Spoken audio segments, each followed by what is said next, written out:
মুসলমানের সন্তান হইয়া বামপন্থী আন্দোলন করা কত বড় কপাল পোড়া, জায়গা হবে জাহান্নামে।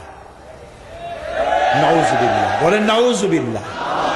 আপনারা দেখবেন যত বামপন্থী আছে নাম মুসলমান, একটাও নামাজ পড়ে না। খুঁজে দেখেন, খুঁজে দেখেন।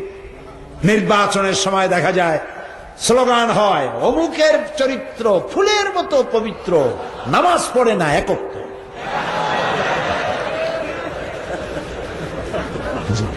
এই হলো বামপন্থী।